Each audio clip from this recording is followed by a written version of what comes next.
జిల్లా వెంకటాపురం మండలం రామచంద్రపురం పంచాయతీలోని అంగన్వాడీ సెంటర్లో ఘనంగా పోషణ పక్వాడ కార్యక్రమాన్ని ఏసీడీపీఓ ముత్తమ్మ సిడిపిఓ శిరీష ఘనంగా నిర్వహించారు. ఈ సందర్భంగా వారు మాట్లాడుతూ చిరుధాన్యాలు తినడం వలన రక్తహీనత నిరోధించవచ్చని, పోషకాహార లోపాన్ని మెరుగుపరచుకోవచ్చన్నారు. యువతలో రక్తహీనత యొక్క ప్రాబల్యాన్ని కూడా నిరోధించవచ్చని, 15-49 సంవత్సరాల వయసు గల స్త్రీలు మరియు కౌరవ బాలికలో రక్తహీనత యొక్క ప్రాబల్యాన్ని తగ్గించవచ్చన్నారు. అదేవిధంగా ప్రతి ఒక్కరు కూడా పరిశుద్ధత పాటించాలని, చుట్టుపక్కల ప్రాంతాలు శుభ్రంగా ఉంచుకోవడం వలన ఎటువంటి వ్యాధులకు గురి కాకుండా కాపాడుకోవచ్చన్నారు. ఈ కార్యక్రమంలో supervisor Pushpa, anganwadi teachers K Radha, Y Varalakshmi, M Deepa, Sridevi, Lakshmikanta పిల్లలు, తల్లిదండ్రులు, గర్భిణీ స్త్రీలు, బాలింతలు తదితరులు పాల్గొన్నారు. దాంట్లో ఎంతో బలం ఉంటుంది అన్నట్టు.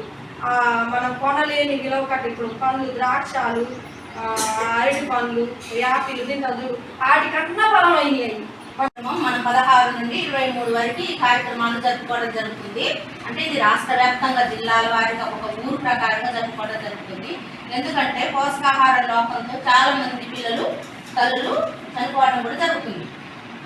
కాబట్టి ఈ కార్యక్రమాన్ని 16 నుండి 23వ తారీఖు వరకు జరిపి తల్లులకి, గర్భిణీ స్త్రీలు, బాలింతలు, తల్లులు అంటే అందరూ వస్తారు, వాళ్ళకు తెలియజేయాలి.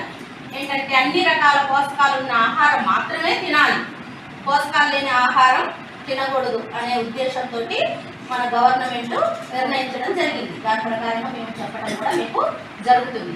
కాబట్టి మనం ఆకుకూరలు, కాయకూరలు, పాలు అన్ని రకాలు తినటం వల్ల ఒక గర్భిణి, ఆమెకు పుట్టపోయే బిడ్డ ఆరోగ్యంగా ఉంటుంది. ఒకవేళ తినకపోతే మనకు రక్తం ఉండదు, డెలివరీ అప్పుడు ఆమెను మనం కనలేము.